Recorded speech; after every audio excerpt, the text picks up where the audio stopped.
lever de soleil doré sur les eaux du monde. J'aime la mer parce qu'elle est sans détour, terrain de jeu privilégié du voyageur qui se moque des lois. Ce matin, dans mon escapade en compagnie des pêcheurs de la mer Rouge, nous jouons à cache-cache au milieu des cargos, avec un bateau des services secrets jordaniens qui ne se laisse pas filmer. Mon périple commence sur une barque, au pied d'une région souvent considérée comme une poudrière, au départ de la route des rois. Depuis tout temps, la route des rois est un carrefour stratégique, où donnent rendez-vous l'Orient à l'Occident, les dieux aux croyants et les hommes à l'histoire. C'est elle que je vais suivre. J'emprunterai le pas des caravanes modernes pour tenter de comprendre comment ici et depuis toujours, les hommes malgré les rois précèdent l'histoire de l'humanité. J'irai d'Aqaba, en passant par l'intrigante Pétra et la séculaire Damas, jusqu'à Alep. Pour l'heure, c'est le jeu des récentes frontières dessinées par les hommes sur l'horizon qui m'intéresse. Naturellement, il y a des zones que nous devons connaître, particulièrement la frontière avec Israël. Tous les pêcheurs la connaissent. On y reste généralement éloigné de 500 à 1000 mètres. Et plus on va vers le sud, plus la mer s'ouvre à la navigation. Mais pour nous autres pêcheurs, ces eaux régionales nous sont interdites car il y a là-bas l'Arabie Saoudite. Vous voyez ce que je veux dire? Et puis de l'autre côté, on a l'Égypte. Notre zone de pêche est encerclée par toutes ces frontières. Une fois, pas très loin de la frontière, nous avons stationné notre bateau sur des eaux d'une profondeur de 700 mètres. Et nous avons lancé notre appât. Nous avons accroché un poisson et nous avons commencé à le remonter vers 10 h du matin. À 17 h, nous y étions encore. Nous espérions avoir attrapé un requin, alors nous l'avons traîné tout ce que nous pouvions pour le fatiguer de cette zone là-bas, jusque devant le palais royal, tout là-haut. La famille royale en vacances a vu la scène et elle nous a donné un coup de main. Nous avons noué le fil à un bidon d'essence et l'avons descendu.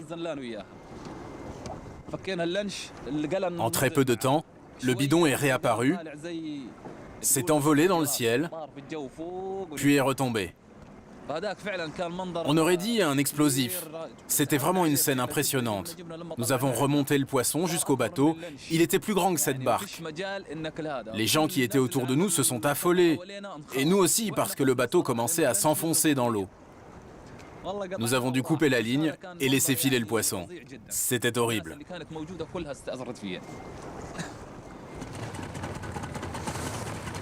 La pêche en mer Rouge est un sport dangereux. On frôle le hors-jeu en permanence. Et malgré la qualité des participants, malgré leur esprit fun and sun, on manque parfois son but. J'emporte avec moi cette leçon de voyage. C'est en s'intéressant aux gros poissons qu'on tombe sur les rois.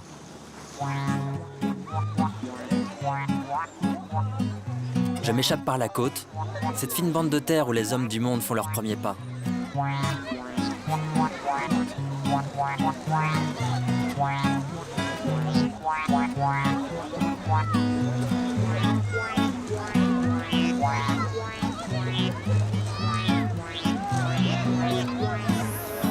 Une mare au canard, où des poupées tout habillées se jettent à l'eau.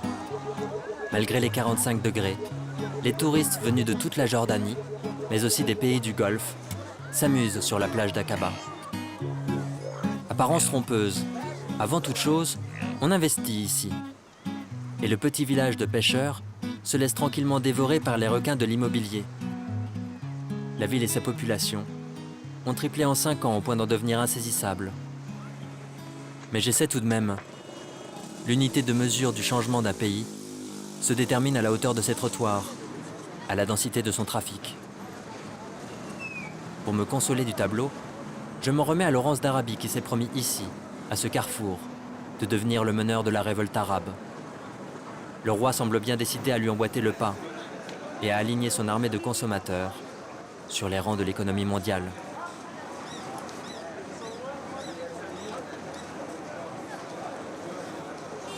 Moi, j'établis mon plan d'attaque. Rêver à ce désert du Wadi Rum tant attendu, qui, je l'espère, calmera mes émotions désordonnées.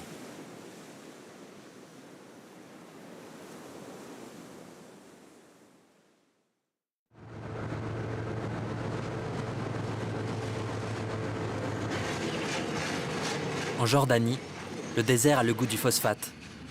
Un train relie le port d'Aqaba à 3 gigantesques mines à ciel ouvert au fond du Wadi Rum. 3 millions de tonnes transitent ici chaque année par le fer, à destination de l'international. Je remonte les rails, comme on remonterait le temps, cap sur Petra. Et je m'enfonce dans le sable aux côtés de Mohamed Abdelrahman Al-Masri, conducteur de train depuis plus de 20 ans, et de son assistant serveur de thé.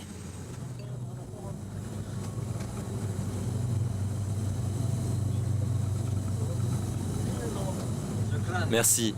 Sois le bienvenu. Tout a commencé par la faute de mon père. Il était contrôleur de train. De ce fait, j'ai grandi dans la station de chemin de fer de Ma'an, qui était un peu ma deuxième maison. Tout petit, déjà, je rêvais de conduire un train. Et louange à Dieu, ça s'est réalisé. Tu comprends, les trains coulent dans notre sang. Transmets. Tu as quelque chose à me signaler? Ouais, il y a un problème. Le feu passe du vert au rouge tout le temps. Ah, règle-moi les choses chez toi. Ok, la situation est bonne, si Dieu le veut. Les dromadaires ont leur temps et le train aussi. Nous sommes passés de la vapeur au diesel et l'ordinateur est même arrivé jusqu'à nous. Nous aspirons à plus encore. L'Europe est développée et en avance dans le domaine des trains. On a entendu parler du TGV. Et il paraît même que vous avez des trains sans chauffeur. Ce doit être quelque chose. Qu'est-ce que t'en penses? Ce serait pas mal s'ils nous invitaient en Europe pour voir passer les trains. Le train a son temps, le dromadaire aussi. J'abandonne la certitude du rail pour retrouver l'opiniâtreté du chameau et accompagner la solitude des bédouins face au changement du monde. L'haleine du désert est plus douce à respirer lorsque la caravane va doucement.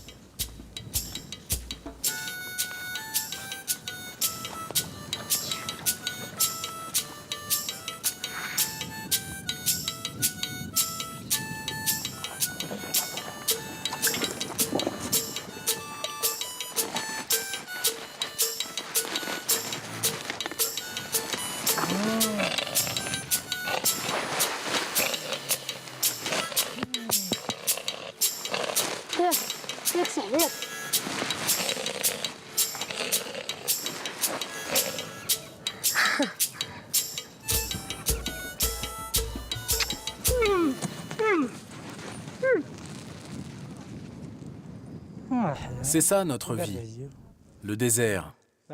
Nous vivons dans ce désert. En réalité, il n'y a rien de spécial ici.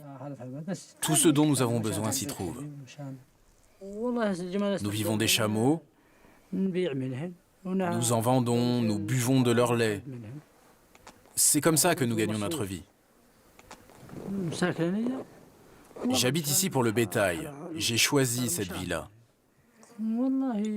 Pour dire vrai, il n'y a rien de difficile ici. Grâce aux voitures, ces régions nous sont proches. Mon fils n'est pas autant isolé du monde que moi.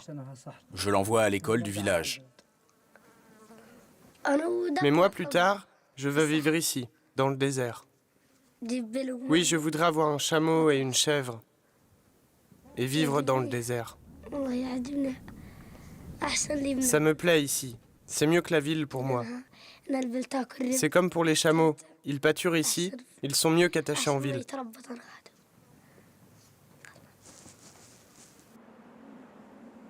L'homme du désert se tient comme un i planté dans le sable, droit et fier face aux évolutions du monde. Pour lui, le temps des trains n'a pas d'importance. À ses yeux, il n'y en a qu'un qui vaille. C'est celui de la prière.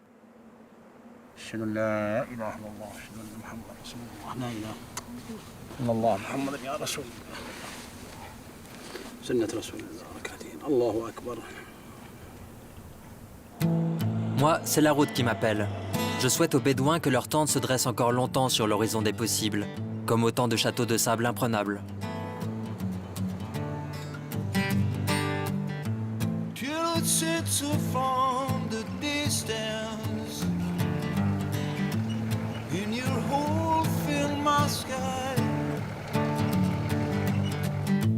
We'll live to the fire.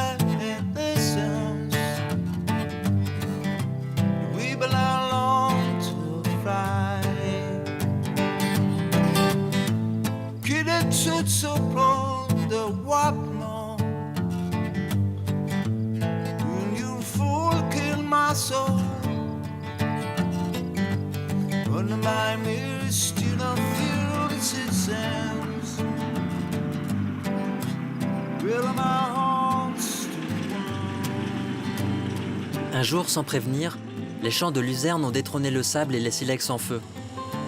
Les cigognes en route vers le sud du continent africain se sont rafraîchies là le temps de la halte, menant à leur manière leur petite révolte, transformant le pré en place Tiananmen.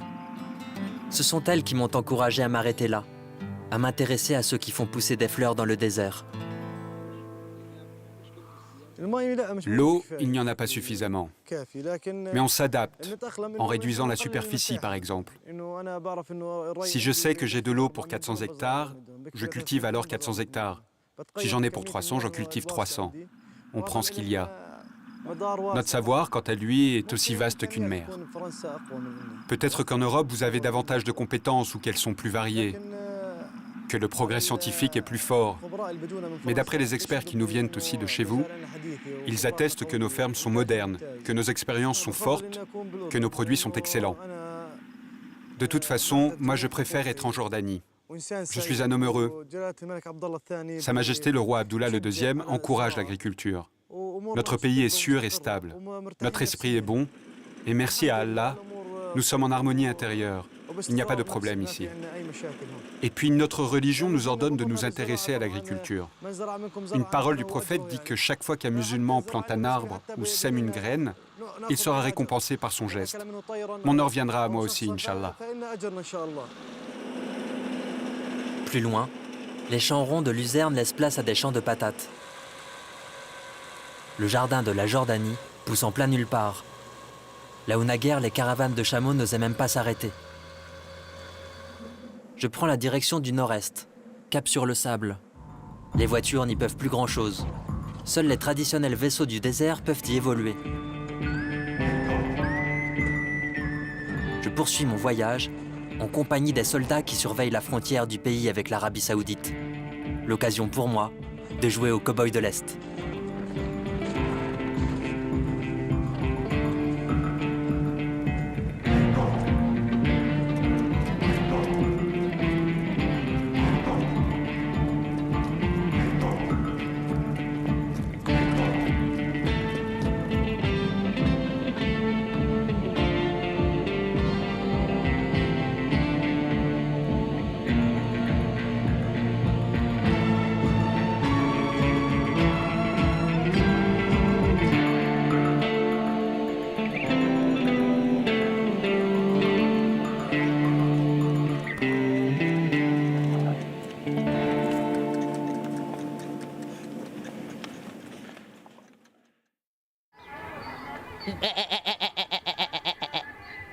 Au petit matin, c'est un drôle de Billy the Kid qui me ramène à la raison. Amman. What? Where from? France. What to picture here? I travel on the King Highway. And here? Here, Petra. Picture in a Petra. Yes. No, down Petra. Down, Petra? Yeah, you picture there like to Petra. All right. Yeah. One from? From France. Welcome. Thank you. And tomorrow How morning? many today Petra are coming? 2 days. Good. It's good? Yes. Where did you learn English? We got in school. At school? Yes. Perfect English. Thank you. Bye-bye. Bye-bye. All right, here.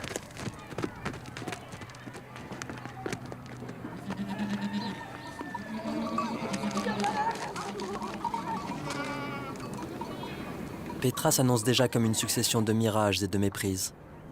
Je m'attendais à tomber sur une vieille cité troglodyte, au fond d'une gorge et au bout d'un désert, mais c'est une petite ville qui me tend ses bras.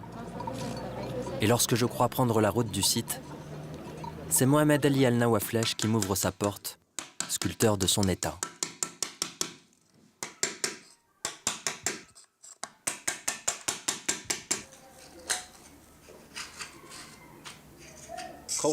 Comme nous vivons dans la région de Petra, je suis attiré par ses formes.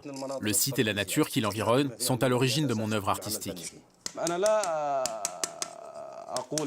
Je ne dis pas que je peux faire des miracles, mais je suis capable de m'imprégner de ce qui m'entoure, d'un paysage comme d'un monument. Je me réfugie dans mes créations dans les moments difficiles. Je noie mes préoccupations dans la sculpture et le dessin. Je profite de ma situation d'artiste parfois. C'est comme ça.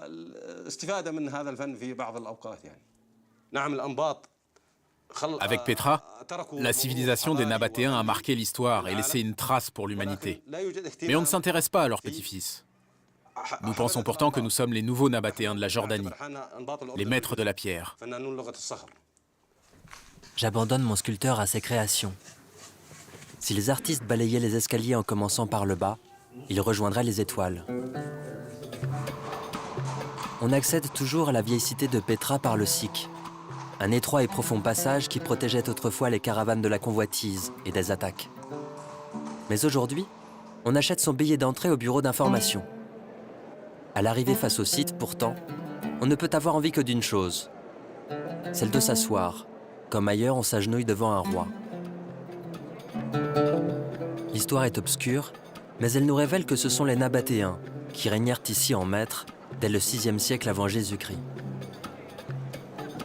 La présence d'eau et la sécurité apportée par la situation de Petra ont fait d'elle une halte naturelle au croisement de plusieurs routes caravanières. Les épices et la soie en provenance d'Inde, l'ivoire d'Afrique, les perles de la mer Rouge, l'encens du sud de l'Arabie se sont échangés ici. On espère presque trouver un peu de cet exotisme-là à la nouvelle boutique de souvenirs qui s'est installée au pied du temple. Mais face aux caravanes de touristes toutes droits tombées du ciel, les gérants du site, pourtant petits-fils de Nabatéens, semblent avoir confondu pittoresque et ridicule.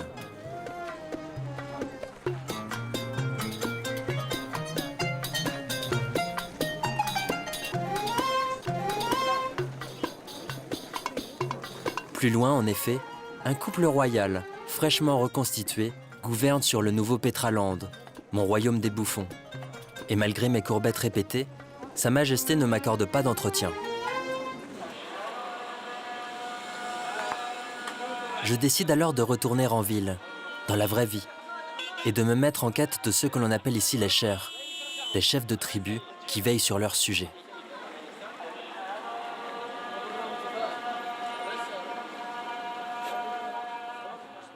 Ils me donnent rendez-vous à l'ombre du Diwan, le salon qu'on n'ouvre que pour les grandes réceptions.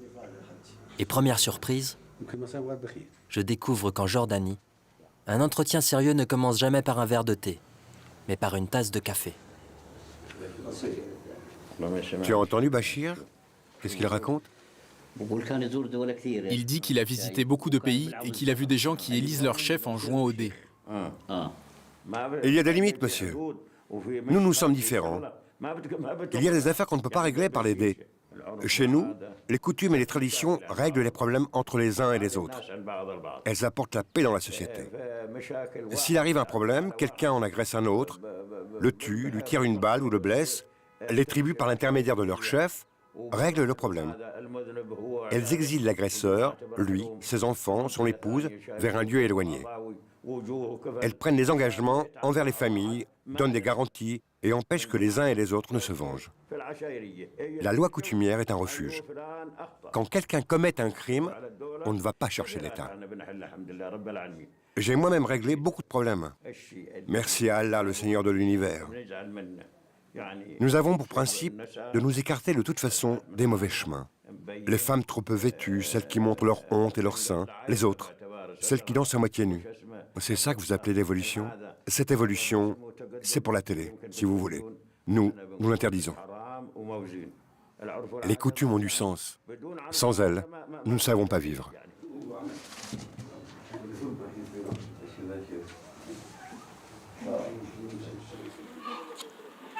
Je regarde les vieux fers, j'essaie de m'imprégner de leur sagesse.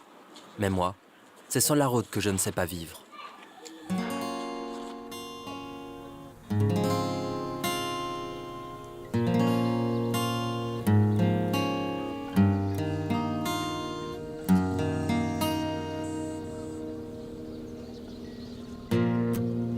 Le matin du 3e jour, je quitte Petra, direction Amman, la capitale.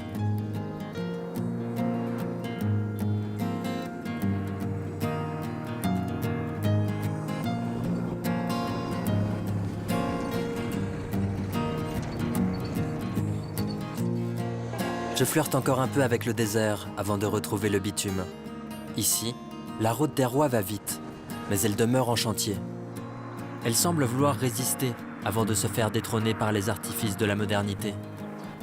Et moi, comme pour ralentir la course de l'évolution, je m'abandonne à la providence et aux offrandes du bitume. Des tentes de nomades, jalonnent ma route depuis plusieurs kilomètres. Je me laisse inviter à la facilité, bien décidé aussi à comprendre pourquoi des pasteurs s'installent si près de l'avenue principale pour s'occuper de leurs troupeaux.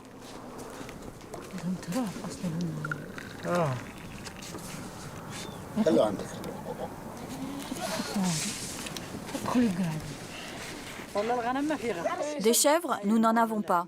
Les chèvres qui sont à côté ne sont pas à nous. Nous nous déplaçons pour faire les moissons. Notre travail est saisonnier. Nous bougeons au rythme des saisons. Pas pour le troupeau, mais pour les champs. Une fois qu'une récolte est terminée, nous nous déplaçons encore.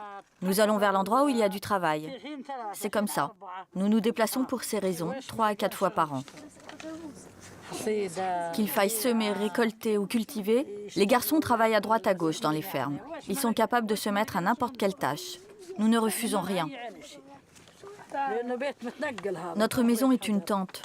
Ce n'est pas une maison en pierre. Ce n'est pas simple tous les jours. Nous la transportons où que nous allions. Que nous allions dans les hauteurs du côté d'Al-Mazar ou dans les plaines du côté de Gour.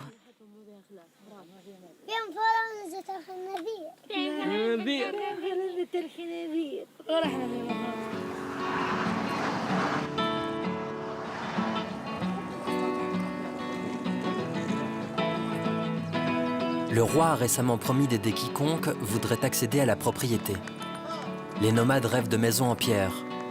Et la route 65 voudrait se faire aussi grosse que la 66. Elle prétend mener à Amman, celle qu'on appelait Philadelphia au temps des pharaons.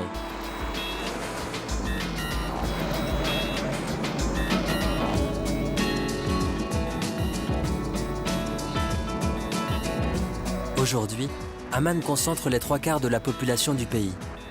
Au rythme des différentes vagues d'immigrants venus des territoires occupés alentour, le peuple se construit de nouveaux palais.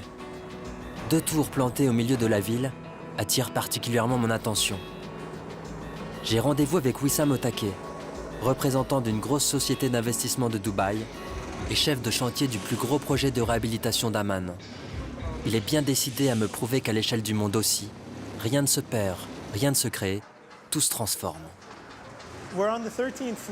On est au 13e étage de la tour résidentielle Vertex qui en comptera 34 au total. Chaque étage comprendra de 2 à 4 appartements en fonction de la hauteur où on se trouve et offrira une vue imprenable sur la ville d'Amman. Cette tour est l'une des 6 ou 7 que comprendra au total la zone de développement Abdali. Il y aura des magasins un peu partout, les gens viendront travailler ici. Tout a été pensé pour faire du centre-ville un lieu agréable, où l'on viendra aider le pays à atteindre ses objectifs économiques. Avec la guerre en Irak, la Jordanie a vu arriver beaucoup de réfugiés. Beaucoup sont venus avec de grosses sommes d'argent. Et la Jordanie les a accueillis à bras ouverts en leur offrant la sécurité nécessaire pour qu'ils deviennent de vrais investisseurs. Et c'est ce qu'ils ont fait, aidant réellement le pays à se développer. La Jordanie est devenue le pays où il faut être. Il y a toujours beaucoup d'opportunités à saisir ici. La population est jeune, l'économie est dynamique, le gouvernement et la famille royale aident les investisseurs.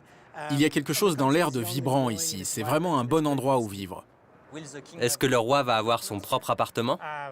Ah, ça, je ne peux pas m'engager pour lui, mais s'il le souhaite, il est plus que bienvenu. Il pourra avoir celui qu'il veut.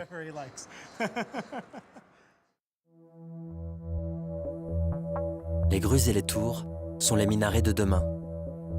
Je n'attends pas l'heure de la prière pour fuir Amman et me réveiller au pied de la mer Morte. Une dépression, 417 mètres sous le niveau de la mer. Ici, pas de vie. Les hélicoptères israéliens y font leur ronde pendant que les touristes au repos se camouflent sous la boue. On profite de ces eaux pendant qu'il en est encore temps. Avec la surexploitation du Jourdain, la mer déjà morte a perdu le tiers de sa superficie en 50 ans.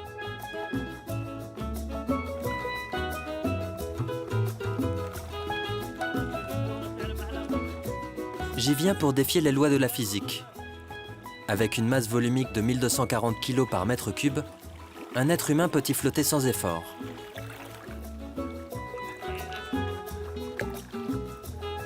J'y viens accompagné de Joseph Kessel aussi. Rêver à l'avenir de mon voyage sur la route des rois. Demain, je serai en Syrie.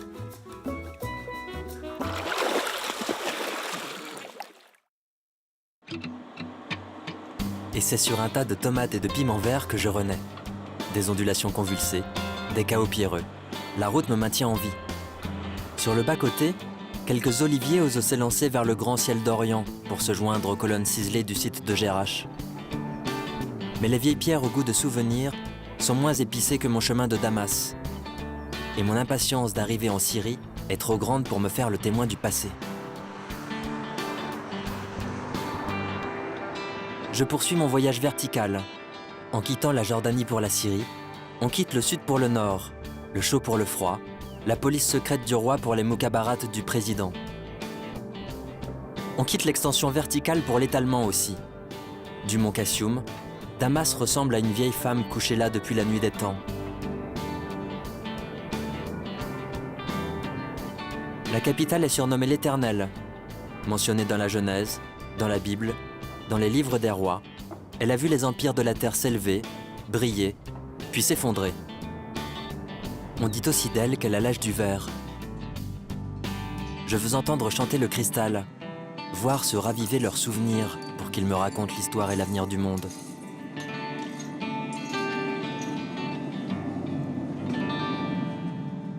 Ahmed Al-Halak m'habite dans son atelier. On dit de lui qu'il est magicien, parce que ses idées lui viennent du ventre.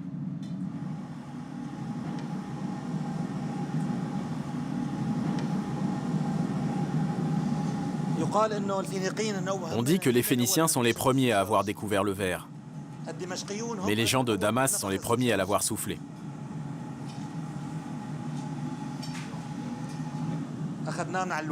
Nous l'avons hérité de notre père. Notre père le tenait lui-même de son grand-père. Il a tenu à nous initier dès l'enfance, vers 10-11 ans. Depuis, c'est chaque jour la même histoire. Je grandis avec la matière. Imaginez le petit garçon quand il va à l'école. On lui enseigne les bases, on lui donne une pâte et on lui demande de la façonner. Avec le temps, il s'améliore. Pour nous, c'est la même chose. Quand on commence à travailler la pâte, on souffre au début. Ensuite, ça devient une affaire plus facile. On arrive à faire un modèle, puis une pièce. Ma plus belle pièce, c'est celle que j'ai réalisée pour un hôpital. Il cherchait à réparer un appareil de dialyse qui est tombé en panne. Nous avons essayé pendant une semaine en restant au pied du four, mais ce n'est que la semaine suivante que nous avons enfin réussi.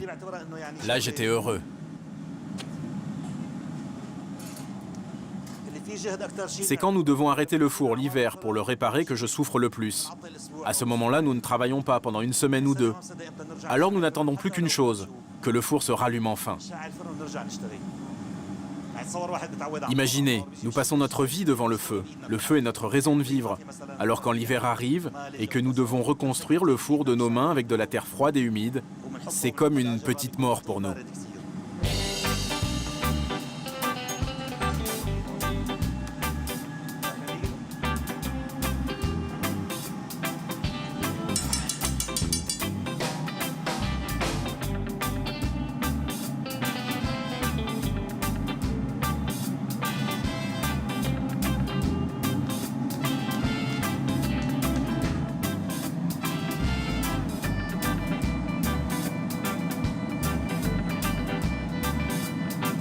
Pour survivre au passé, il faut maintenir allumée son étincelle au fond des yeux.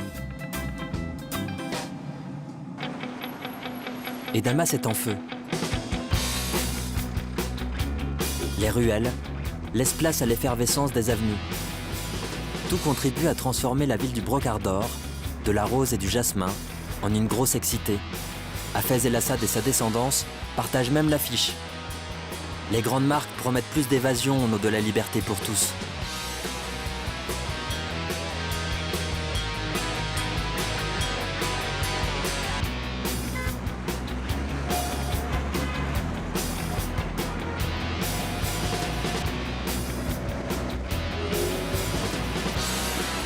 Et moi, comme chaque matin depuis mon arrivée en ville, je me rends au Hammam al-Malek al-Zahir, mon refuge à l'abri du chaos.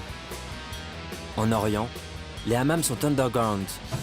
3 marches en sous-sol pour remonter le temps, réfléchir dans un nuage de vapeur aux mutations qui nous précipitent vers demain.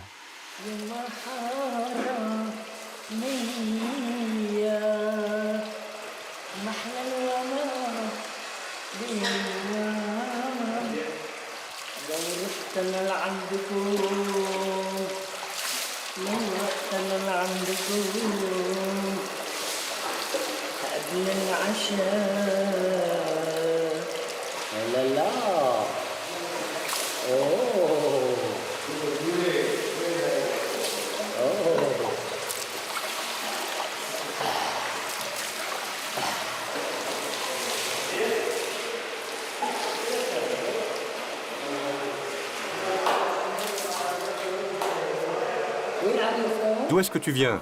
De France. Moi, je suis conteur. Tu es conteur? Ali Baba et les 40 voleurs, le roi Al-Zahir Bebars, Antar Vahabla, Roméo et Juliette pour vous. Viens avec moi dans la salle de repos. Je vais tout expliquer.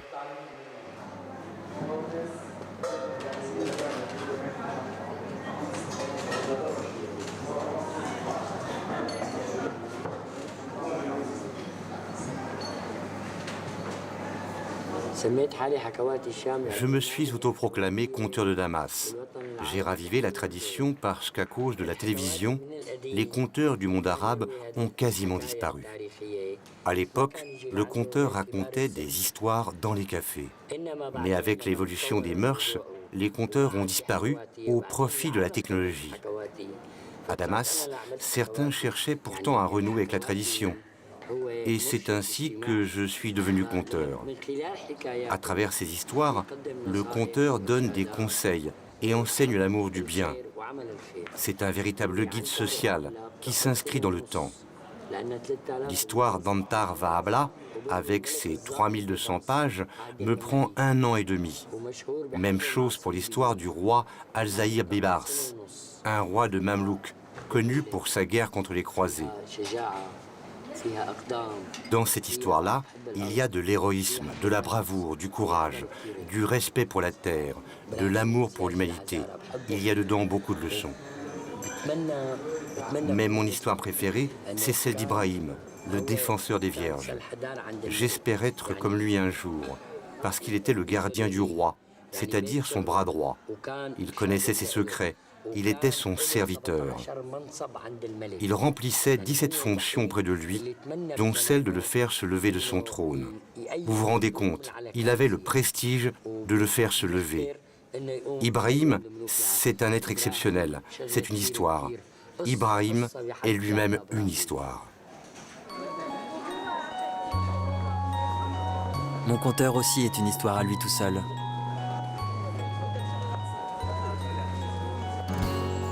Et je me laisse bercer encore un peu par le souk al-Ahmadieh. J'espère y trouver des héros prêts à me raconter leurs épopées, mais ne croise que des demi-dieux et leurs boniments.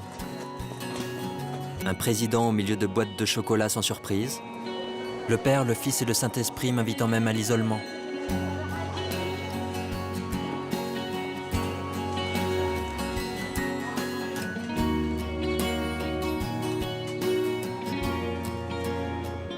Et je me dérobe par le plus haut lieu sacré de Damas, la mosquée des Omeyyades, où les corps au repos donnent rendez-vous aux âmes en mouvement.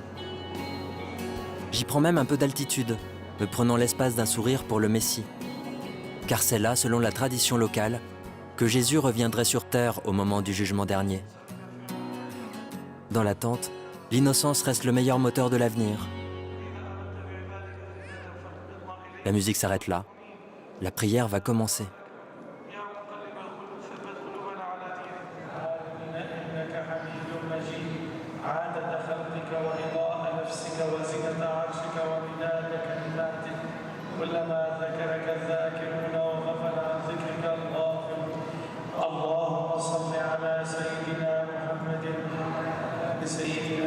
Au pied des chênes, Les femmes implorent les cieux pour qu'il fasse moins chaud. Et moi, je n'attends pas l'appel du soir pour me livrer à d'autres promesses. Je retrouve Rachid Al-Halak qui se donne en spectacle depuis près de 20 ans au café Al-Nawafara. Hier, messieurs, nous avons laissé le roi au moment où il est arrivé. Un peu de silence, je raconte mon histoire, s'il vous plaît. Je disais donc, le roi est arrivé au palais. La porte du palais se referme. Un soldat se présente à ses pieds. Il lui dit « Ô mon roi, je souhaiterais que mon Seigneur, avec la grâce d'Allah, me nomme gouverneur de Damas. » Alors qu'il finit à peine de prononcer ces mots, le roi s'est renfrogné. Il s'énerve, il en perd presque sa couronne et dit d'une voix terrifiante « Hors de ma vue, espèce de traître !» Désolé, pas de problème. Les téléphones portables sont les nouvelles tomates qu'on balance à la tête des artistes. J'abandonne définitivement le conteur à son histoire pour suivre le chant des sirènes et trouver enfin mon phare dans la nuit. Une boutique de lingerie, miroir aux évolutions. Évidemment, viennent des femmes et même des hommes ici. Les hommes viennent avec leurs femmes pour acheter. Et quand viennent plusieurs clientes et qu'elles prennent plusieurs pièces, alors on leur donne un cadeau. Il s'agit d'un chocolat. Elles me disent « Merci, c'est sympa ». Elles pensent que c'est tout simplement un chocolat pour manger.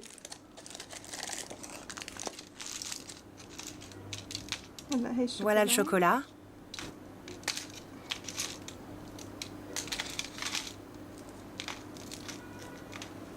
C'est à manger. Mais au moment où ils s'apprêtent à le croquer, le mari et l'épouse découvrent à l'intérieur une culotte. La femme trouve alors ça étonnant et elle rit. C'est évident que c'est un sujet de discussion intéressant pour les filles.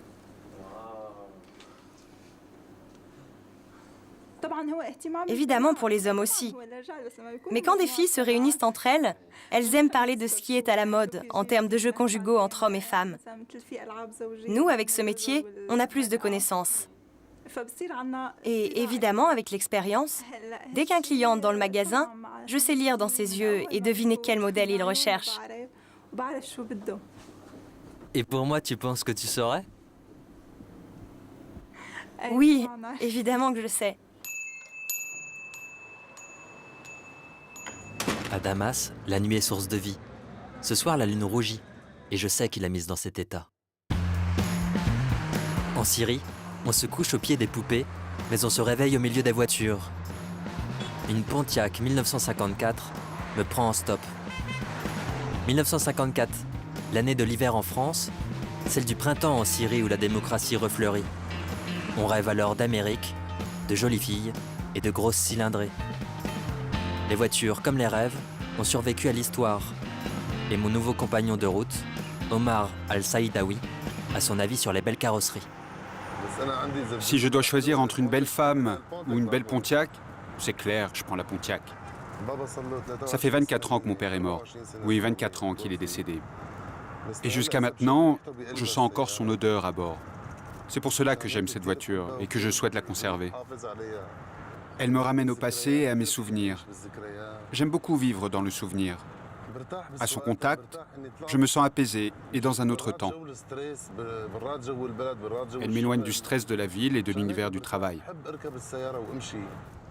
Elle peut monter jusqu'à 160, 170 à l'heure. À cette vitesse-là, beaucoup de gens me regardent alors que je les double.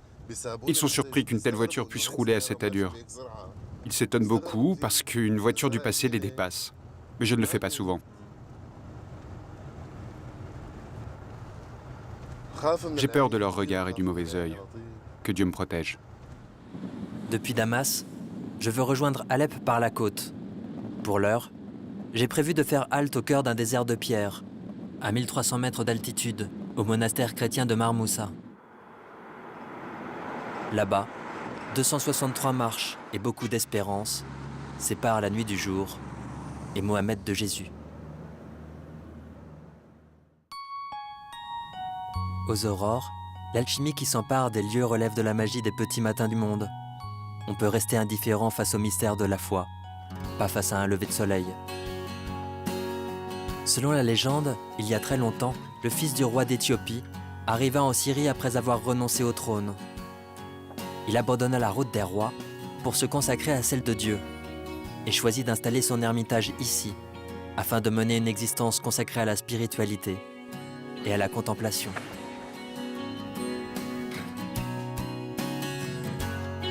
Avec le temps, il arrive que les grottes se transforment en forteresses. La poussière y est plus chaude.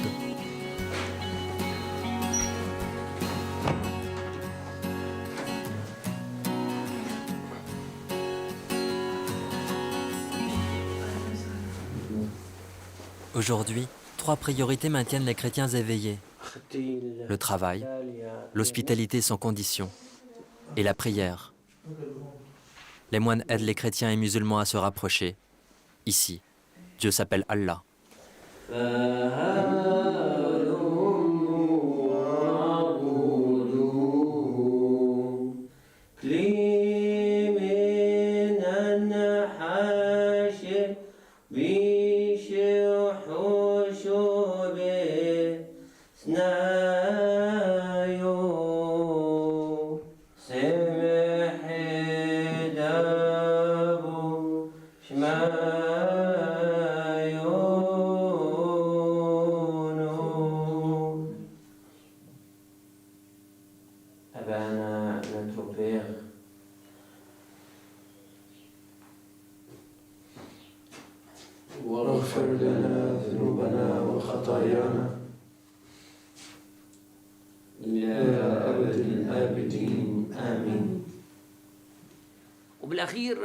Nous aimons le visiteur qui vient chez nous.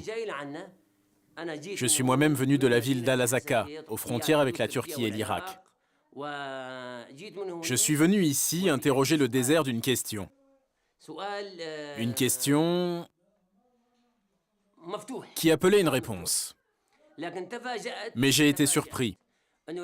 J'ai été surpris parce que je me suis rendu compte que Dieu, au lieu d'être une réponse, est lui-même une question. Au même moment, j'ai senti ici de l'ouverture, de l'amitié, de l'attachement, de la fraternité. Allah, qui est le Père, à travers son Fils Jésus-Christ, s'est intéressé à mes questionnements. Moi le faible, moi le petit, moi qui en fin de compte ne vaux rien. Et Allah a répondu à ma question en disant « Tu as une question pour moi? J'en ai une à ton sujet. Viens, nous allons chercher ensemble les réponses. »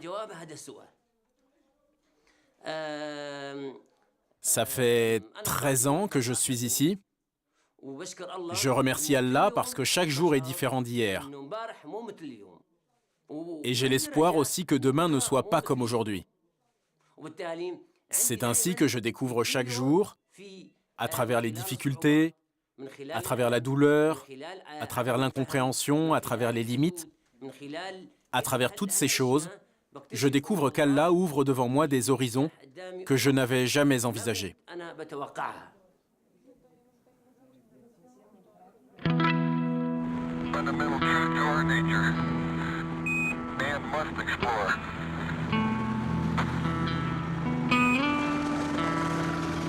Je repars de Marmoussa chargé de questions.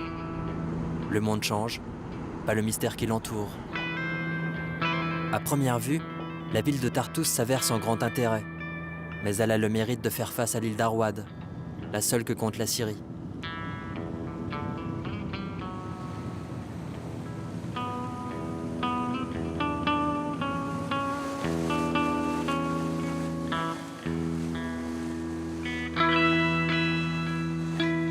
En prenant l'eau, je veux m'extraire un peu du poids de la route, prendre de la distance pour vider mon sac sur les évolutions du monde.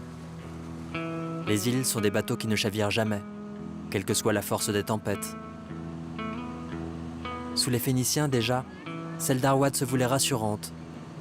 C'était alors la première république connue du Moyen-Orient. Au détour du chemin, je découvre sous les planches des projets en chantier et des hommes convaincus que si les îles ne chavirent jamais, elles peuvent pourtant partir à la dérive. Du jour où Allah a créé l'île d'Arwad dans la mer, il a donné naissance à la charpenterie de marine. Depuis, on se la transmet de père en fils. Mes fils, je leur enseigne le métier, mais ils s'ennuient. Il n'y a rien à gagner dans ce métier. Et du coup, ils abandonnent le navire. Nous travaillons comme des forçats ici, chez nous, à Arwad. Rien à faire, aucun moyen de vraiment bien gagner sa vie. Non, rien. Et je vous le dis, ça va être encore pire dans 4-5 ans. Vous verrez, on ne fabriquera plus de bateaux ici. Personne ne veut travailler, parce que le travail n'a plus aucune valeur. Même les vieux veulent s'arrêter. En réalité, notre seul espoir, c'est le bois. Certains se sont mis à la fibre. Mais la fibre coûte bien trop cher et nos bateaux en bois sont bien plus solides. Et puis de toute façon, la fibre, c'est pour ceux qui veulent aller vite. C'est tout. N'en déplaise à mon charpentier, je suis allé vite pour rejoindre Alep. Ici, je regarde passer 5000 ans d'histoire. La route des rois, qui rejoignait autrefois la route de la soie, a bien changé. Alep, qui toute antenne dehors, cherche encore à se donner de nouvelles apparences. Elle marque pourtant la fin de mon voyage. Et étrangement, ce qui pointe en l'air, c'est un drôle de sentiment. Comme une harmonie brisée qui ne parvient pas à renaître. À Alep, une chose ne change pas. Les plus belles adresses des caravaniers en transit sont les auberges de la vieille ville. On y mange l'une des meilleures cuisines du monde, riche des influences persanes, européennes, asiatiques et ottomanes. Et c'est Abdelkadir Mossaleh, le roi de la viande, qui m'invite à sa table. En cuisine, je fais tout à l'instinct. C'est ma recette. J'adore ce métier, j'en suis amoureux. C'est une passion. Et je m'y consacre pleinement. C'est pour ces raisons que je ne maîtrise pas les proportions. En fait, je cuisine avec tous mes sens. À l'oreille, avec les yeux, avec ma bouche, avec mon nez. Je me sers de chacun. C'est pour cette raison que ma cuisine est raffinée et délicieuse. Il n'y a pas de secret. Et je l'ai perfectionnée tout seul. Personne ne me l'a enseigné. J'ai tout appris au contact des fourneaux et des cuivres. Parce que la vieille cuisine d'Alep, il n'y a plus que moi qui en suis le gardien. Tiens, regarde ça. C'est de la viande à la cerise. On fait mijoter les cerises pour en obtenir un jus épais. On fait griller la viande. Ensuite, on lui ajoute des pignons de pain et on en fait des boulettes. Après ça, on rajoute un peu de sucre. Et voilà, c'est prêt à servir sur du pain. Les épices, il n'y a que ça de vrai. On en met une bonne quantité dans les plats. C'est ça qui donne la saveur, les épices et les pignons. On met beaucoup d'huile aussi, de l'huile et beaucoup de beurre. Plus on met de matière grasse dans les plats, et meilleur c'est. Un maximum de viande et beaucoup d'huile. Peut-être que par chez vous, vous n'aimez pas les plats gras. J'en sais rien en fait. Mais chez nous, ici à Alep, c'est notre péché mignon.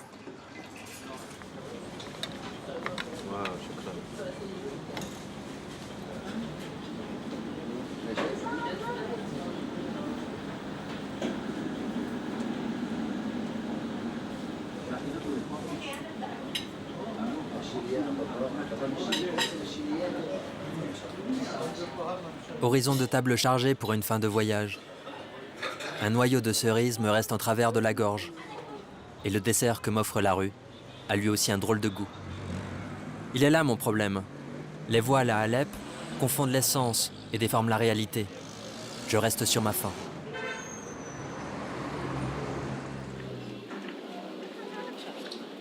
Mon amour, me voici enfin arrivé à Alep, qui a beaucoup changé depuis mon dernier passage. La ville ne se ressemble plus, mais je crois encore au voyage. Je pensais terminer ici ma route des rois, mais quelque chose m'appelle un peu plus loin. Je vais vers l'est, espère te revoir bientôt. Je t'aime, Chris. Direction Ressafé, l'ancienne Sergiopolis à 150 km de là. Mon ultime étape est un désert.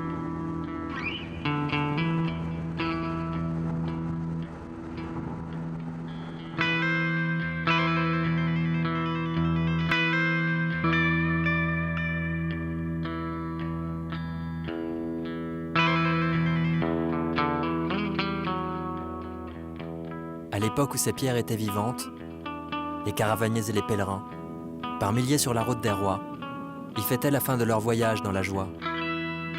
J'ai commencé le mien le cul sur une poudrière, et je le termine seul, sur des ruines. Les temps changent. Et vous vous demandez sans doute ce que je peux bien faire là, assis, simplement occupé à faire un état des lieux du monde. Je vous rappelle que vous êtes dans la même position que moi. Mais vous avez raison. La route des rois me l'a dit aussi. Il faut se lever, se mettre en marche, rendre hommage à la terre, et semer ici et maintenant les utopies qui donneront demain le meilleur des mondes. Car à chaque coucher de soleil, il y a un nouveau matin à embrasser.